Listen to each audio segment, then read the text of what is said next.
cerita very important ya. Tapi salah satu cerita aku mau support woman, semua woman, siapa yang lahiran normal atau sesar. Jadi kemarin aku mau baca salah satu komen ya, kemarin aku post video dan aku kan lahiran 2 kali normal. Jadi ketiga jadinya sesar karena emang sarankan dari dokter. Apa yang namanya itu? Ada pusat apa? Lilitan tali pusat. Ada lilitan tali Karena pusat ya? itu kan bukan pilihan aku. Jadi sarankan karena emang jadi bahaya kan kalau keluar sendiri. Jadi bisa jadi bahaya. Jadi gak mau resiko. Jadi ada banyak juga perempuan kayak gini pengen normal tapi misalnya saran dari dokter gak bisa kan gitu. Jadi salah satu komen kemarin aku dapat waktu aku post video ya lagi bahagia gitu, dan salah satu komen berarti dia belum tahu rasain normal perjuangan seorang ibu. Jadi gimana ya, itu menurut aku gak benar komennya. Kenapa? Karena semua perempuan lahiran normal atau enggak bukan cara yang tetap ibu dong, cuman caranya bagaimana kasih sayang ke anaknya kan. Itu dua-duanya sakit. Jadi aku lahiran normal 2 kali dan aku lahiran sesar. Itu bukan gampang segitu. Kalau misalnya normal orangnya pikir itu sakit, iya emang sakit juga, tapi sesar juga sakit. Jalannya juga harus belajar dulu pertama hari gitu kan.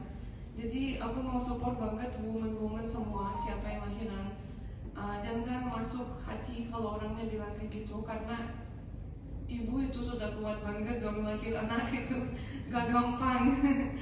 Jadi kita harus support every woman, sesar atau normal tetap jadi ibu dong, bukan kayak kalau sesar berarti ke ibu atau berarti nggak rasain kayak gimana itu normal ya. Itu aja. Mungkin sedikit aku jelasin ya, karena istriku kalau ngomong terbalik-balik udah kemana-mana. Jadi mungkin pada bingung semua apa sih yang ngomong ini ya. Jadi begini, tujuannya adalah memberikan motivasi ataupun semangat kepada semua perempuan ya. Kalau kita melahirkan normal ataupun melahirkan sesar itu by condition, karena dokter itu mengambil keputusan sesuatu itu untuk keselamatan anak-anaknya atau calon bayi yang akan dilahirkan ya. Jadi bukan berarti seperti yang tadi disampaikan istriku, bukan berarti kalau orang melahirkan sesar terus ada beberapa perempuan berpikir oh dia bukan ibu yang sebenarnya. Enggak kok. Mau itu melahirkan sesar, mau itu melahirkan normal, itu proses menjadi seorang ibu berdasarkan kondisi yang dilihat dan diambil keputusan oleh dokter yang memang berkepentingan di bidang itu gitu. Dokter mengambil keputusan itu kan berdasarkan kondisi, nggak salah-salah gitu loh. Dan istriku tuh 2 kali melahirkan normal, karena memang menurut dokter Edi itu memang kondisinya memungkinkan dok ya. Tapi kalau yang ketiga itu tidak memungkinkan untuk lahir normal, itu aja. Dan satu yang pasti dari saya, anak saya yang pertama perempuan, kedua perempuan, ketiga perempuan, saya siap sampai 12, sampai satu musim pokoknya ngejar laki-laki gitu. Kalau nggak dapat laki-laki nggak ada, pokoknya pabrik nggak boleh tutup, hajar terus, ya kan? Orang lebih kayak gitu. Tapi aku investasi di situ. Sebenarnya puji Tuhan semuanya berjalan dengan lancar. Kita rencanakan operasi jam 9, kemudian pada setelah proses bius dan sebagainya sekitar jam setengah 10-an ya lahir ya, bayi perempuan ya, sekitar 2.750 gram dari ini. Kalau tingginya 48 cm. Terus kesulitannya ada apa sih dok ketika proses itu?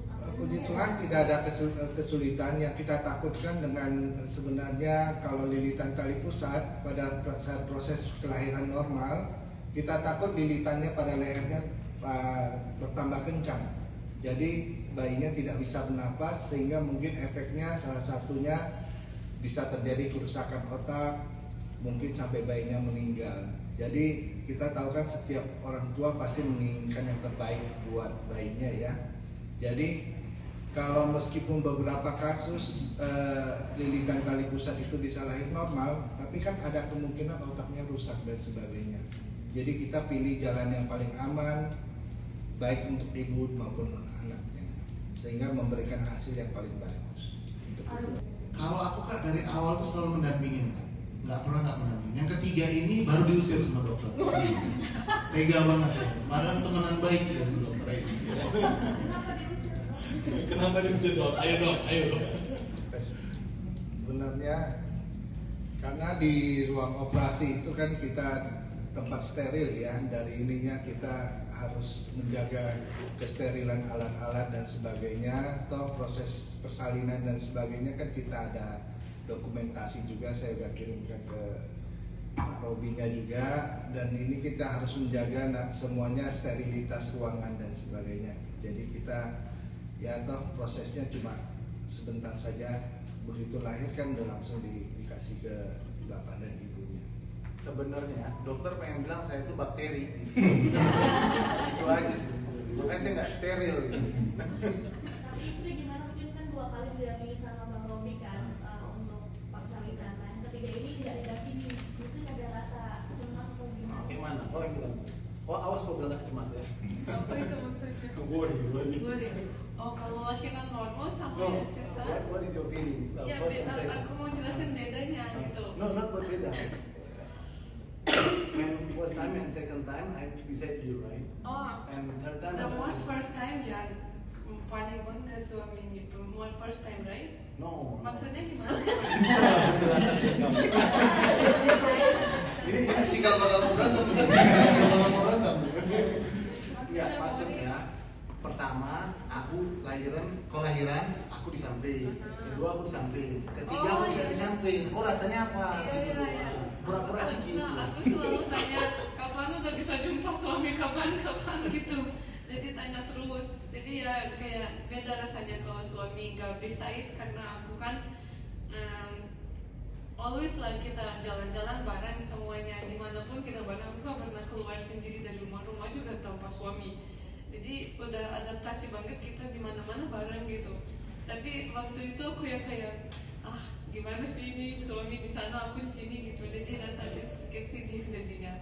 Tapi tetap waktu udah lihat bayi udah langsung jadi aduh bagus ya semuanya. Jadi kan kita nervous kah atau scary gitu tanpa ada Robi? nervous atau worry atau takut? Aku sih enggak, kenapa? Karena aku udah berat banget jadi pengen cepat. Oh, udah gak pikiran udah gak pikirannya. Jangan gitu dong. Pikiran aku kayak mana?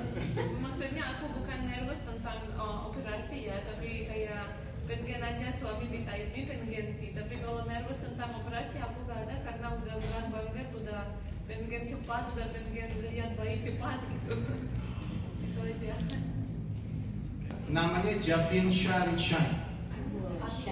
Javin itu sebetulnya gini kan, anak kedua kita Hani mau manggil kakaknya Jasmine, dia nggak ngerti cara ngucapin nama kakaknya Jasmine karena dia masih usianya 2 tahun. Jadi dia manggil kakaknya Jasmine itu Javin. Jadi dia mau manggil Jasmine tetapi manggilnya Javin. Nah, terus ya udah akhirnya kita mutusin Javin plus namanya Anastasia kan Syah belakangnya kan.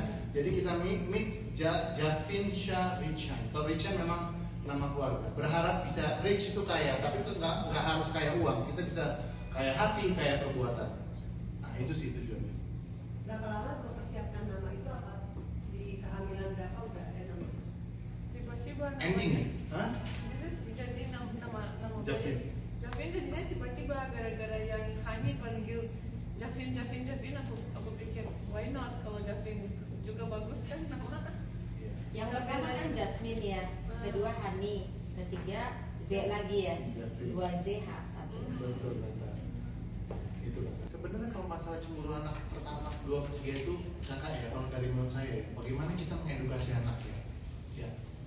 Saya mungkin bukan orang tua yang luar biasa, tapi saya selalu belajar untuk bagaimana caranya bisa mengedukasi anak lebih baik. Jadi bagaimana kita adil itu belum tentu ngasih uang 5.000 ke 3 anak itu adil, belum tentu. Adil itu bukan seperti itu menurut saya. Karena setiap orang kebutuhannya beda-beda. Jadi adil untuk anak pertama berdasarkan kebutuhannya dia, adil untuk anak kedua berdasarkan kebutuhannya dia, begitu juga dengan adil dengan anak ketiga. Karena setiap anak dengan beda usia beda kebutuhan. Menurut saya seperti itu. Jadi pendekatan kita ke mereka itu bagaimana caranya kita bisa memberikan portion yang sama kepada ketiga anak kita. Jadinya mereka oke, berapa buktinya mereka senang sekali kakak. Itu sih kakak.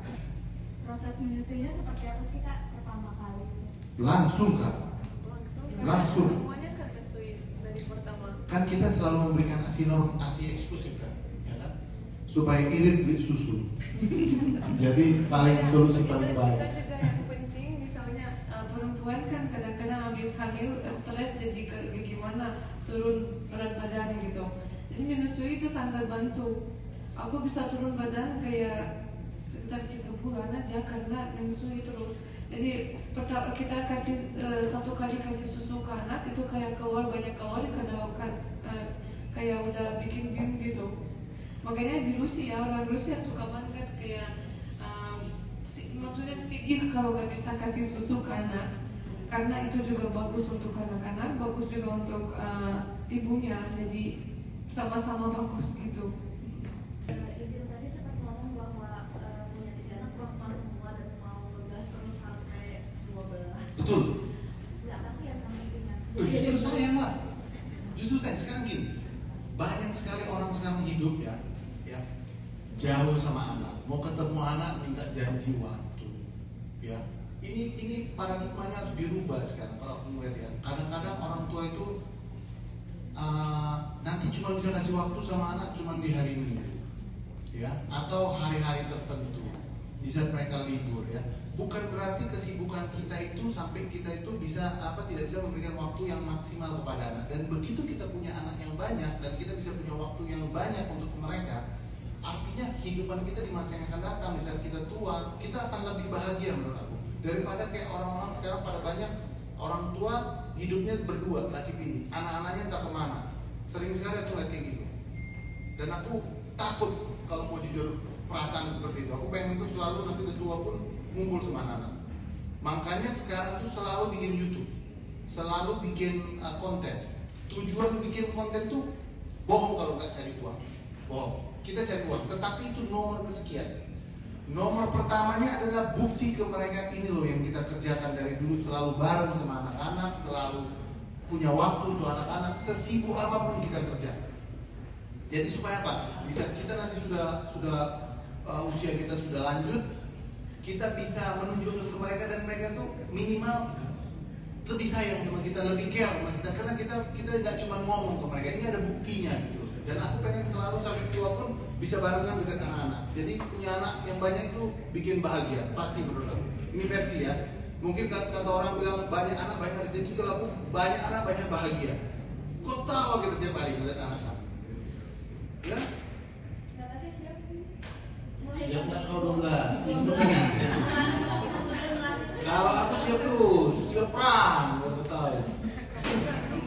Aku kan setiap hamil kalau udah berat aku bilang udah siap, udah 3, udah 2, udah cukup. Begitu aku sudah kurus aku pikir gimana kalau 1 lagi tambah. Jadi waktu lagi rasa berat, rasa capek, gak mau. Tapi nanti kalau udah lihat lucu-lucu semuanya anak-anak kayak gini sayang juga. Begitu dia peluk kayak ada dirasanya aduh mau pilih 1 lagi gitu. Ya kan? Pasti, menurut aku sih pasti. Jadi nggak masalah ya. Gak masalah sih. Tapi semoga sih harapannya kalau bisa nambah yang datang, kalau bisa sih laki-laki. Tapi perempuan juga sama, karena yang kulihat selamanya anak perempuan luar biasa kali sayang aku. Itu yang paling penting. Ya, perempuan memang dekat sama papa. Iya. Kalau laki-laki kayak fit pula, bandar pula nanti kan. Fit, gimana kok fit? Iya. Iya kan? Tadi kan prosesnya 2 kali normal, terus yang terakhir ini sesar ya, Iya. dengan metode ERAX, benar? Betul. Itu untuk proses recovery-nya ada perbedaan Pak dari normal ke sesar ini? Oh, dia udah bisa jalan sana jalan sini dari kemarin. Habis operasi udah berapa jam aku udah jalan. Tapi agak pusing sedikit. Tapi ya itu emang normal. Kalau pusing itu normal. Tapi hari ini udah gak ada pusing sama sekali. Bisa udah jalan sendiri, udah gak tanpa bantu sama sekali. Cuman ya agak sakit, kalau sakit itu normal. Jadi bukan sakit kayak pertama kali. Tapi kalau sakitnya normal atau sesar sama aja sih, cuman beda waktunya sakit. Kalau sakit normal itu waktu construction ya. Waktu construction, habis itu udah gak sakit. Tapi kalau sesar waktu lahiran gak sakit, habis lahiran baru sakit gitu. Jadi sama aja, sesar atau normal sama aja gitu. Cuman kelebihannya kalau aku lihat ya dari sisi suami ya, kalau melihat ERAX itu sangat-sangat cepat ya recovery-nya ya. Jadi ini sangat bagus juga ya untuk semua teman-teman ya. wanita-wanita di seluruh Indonesia yang kalau misalnya mau melahirkan boleh nih diambil terobosan pakai sistem erat tuh, ya sangat cepat sekali untuk recovery. Ya, saya nggak ngerti ya kayak mana proses teknologinya erat itu kayak apa, tetapi yang jelas ini istriku sebetulnya jalan dari di kamar sudah bisa langsung kemarin setelah beberapa jam. Itu dia, ya. Jadi sangat cepat sekali. Ada lagi? Dok, mau nanya ke dokter ini, kalau kelilit tali pusar itu kan misal di trimester kedua gitu dok, nah nanti di trimester ketiga itu ada kemungkinan si bayi bisa terlepas dari kelilit tali pusar nggak? Jadi bisa untuk normal gitu misalnya? Bisa. Jadi kalau kita memantau ada lilitan tali pusat, bayinya kalau trimester kedua kan bayinya kan masih kecil, jadi di dalam masih bisa aktif bergerak, berputar.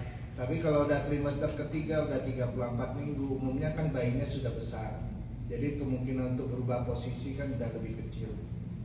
Jadi biasanya kalau kita udah lihat ada lilitan tali pusat di 34 minggu ke atas, biasa rata-rata sih udah nggak berubah. Sebenarnya penyebab kelilit tali pusar sendiri itu apa sih dok? Nah mungkin salah satunya itu tali pusatnya agak panjang, bayinya aktif, bisa menyebabkan lilitan tali pusat. Thank you, terima kasih. Dok, kalau kulitan pusatnya mungkin pas di bulan keberapa gitu ketahuannya? Kita ketahuannya agak di 30 mingguan ya, terakhir kita lihat itu ada lilitan mulai. Pas 7 bulan, berarti di situ baru 30 mingguan, terus kita pantau terus ternyata lilitannya tetap masih di tempat. berarti baru di situ baru Ya. urusan di sesar. Baru di sesar. Karena sebelumnya kan anak pertama kedua kan kita lahiran normal karena nggak ada lilitan. Di sini pada cek awal sampai 30 mingguan masih tetap nggak ada lilitan, tapi terakhir ada lilitan. Terus kita pantau 34-35, kita kasih tahu ke Pak Robi, akhirnya ya diputuskan untuk sesar ya.